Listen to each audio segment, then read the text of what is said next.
Organic chemistry GOC है ना, उसमें सबसे पहले सब्स्टिट्यूएंट इफेक्ट। सब्स्टिट्यूएंट इफेक्ट क्या होता है इसको समझेंगे पहले, ठीक है। देखो ये कंपाउंड है, ठीक है, कार्बोक्सिलिक एसिड है ना। कार्बोक्सिलिक एसिड का रिएक्शन OH से करा रहे हैं, ठीक है। तीन स्ट्रक्चर है, तीनों में फर्क क्या है इसमें, देखो इसमें OH है ना, C=OH है, प्रिंसिपल फंक्शनल ग्रुप C=OH है।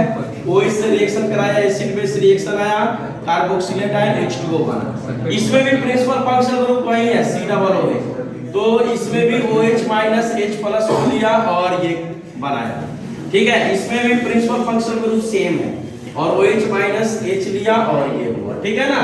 देखो बेटा, इन तीनों रिएक्शन का नेचर जो है, केमिकल नेचर जो है सेम है। केमिकल नेचर सेम है क्यों? क्योंकि तीनों का प्रिंसिपल फंक्शनल ग्रुप क्या है, C=OH, कार्बोक्सिलिक एसिड, ठीक है। तो प्रिंसिपल फंक्शनल ग्रुप, किसी कंपाउंड में जो प्रिंसिपल फंक्शनल ग्रुप होता है वह कंपाउंड के केमिकल रिएक्शन को, केमिकल प्रॉपर्टीज को डिसाइड करता है, नेचर ऑफ केमिकल रिएक्शन को डिसाइड करता है। तो चूंकि तीनों में प्रिंसिपल फंक्शनल ग्रुप सेम है तो रिएक्शन का नेचर सेम हुआ, ठीक है, ओके। लेकिन देखो इसमें रिएक्शन का रेट R1 R2 R3, ठीक है। रिएक्शन का order of rate of reaction क्या है, अलग अलग है। R2 का सबसे ज्यादा, तब R1 का, तब R3 का। तो क्या R2 का रेट क्यों बढ़ गया? क्योंकि इसमें सब्स्टिट्यूएंट क्या है, NO2 इस रिएक्शन के रेट को बढ़ाया है और CH3 इसमें रिएक्शन के रेट को घटाया है। तो सब्स्टिट्यूएंट क्या करता है, रिएक्शन के रेट को प्रभावित करता है, रिएक्शन के रेट को या तो बढ़ाता है या घटाता है। NO2 यहाँ रिएक्शन के रेट को बढ़ाया है, CH3 रिएक्शन के रेट को घटाया है। तो सब्स्टिट्यूएंट के इसी इफेक्ट को क्या कहते हैं, सब्स्टिट्यूएंट इफेक्ट। तो किसी कंपाउंड में जो प्रिंसिपल फंक्शनल ग्रुप होता है वह केमिकल रिएक्शन के नेचर को क्या करता है, डिसाइड करता है, और सब्स्टिट्यूएंट जो है वह रिएक्शन के रेट को क्या करता है, प्रभावित करता है, रिएक्शन के रेट को या तो बढ़ाता है या घटाता है। सब्स्टिट्यूएंट के इसी इफेक्ट को सब्स्टिट्यूएंट इफेक्ट कहते हैं। सब्स्टिट्यूएंट इफेक्ट का टाइप्स है, सब्स्टिट्यूएंट इफेक्ट के कितने टाइप्स होते हैं ये देखो।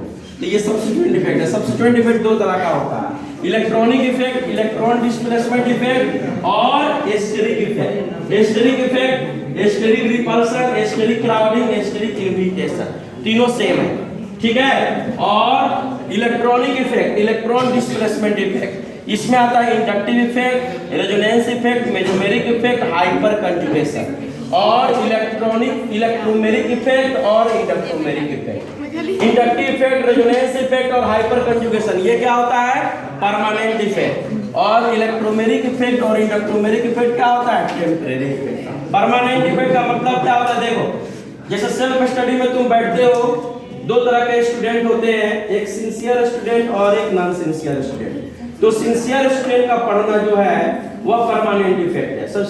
जो सिंसियर स्टूडेंट है, क्लास में टीचर हो या ना हो वो पढ़ेगा, ठीक है। तो उसका पढ़ने का नेचर जो है वह परमानेंट इफेक्ट है, क्योंकि क्लास में टीचर रहे या ना रहे वो पढ़ेगा। लेकिन जो नॉन सिंसियर स्टूडेंट है वह टीचर की उपस्थिति में पढ़ेगा या पढ़ने का एक्टिंग करेगा, लेकिन टीचर अगर क्लास में नहीं है, टीचर दूर चला गया तो वह पढ़ना बंद कर देगा।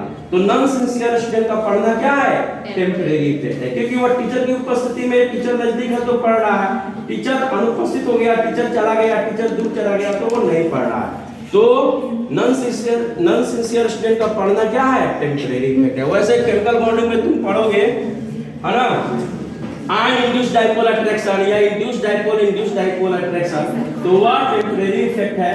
तो उस समय तुमको एक बार और हम इस बात पर फोकस करेंगे और समझाएंगे। तो ये इलेक्ट्रॉनिक इफेक्ट है, इलेक्ट्रॉन डिस्प्लेसमेंट इफेक्ट है, inductive effect, resonance effect, mesomeric effect, hyper conjugation. ये तीन इफेक्ट बहुत इंपॉर्टेंट है और इन तीनों में रेजोनेंस इफेक्ट सबसे ज्यादा इंपॉर्टेंट है।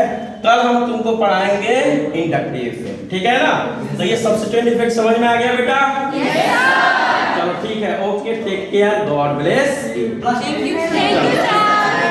ओके बेटा, ओके, कल हम इंडक्टिव इफेक्ट पढ़ाएंगे, है ना, ठीक है बेटा। ओके, टाइम हो गया।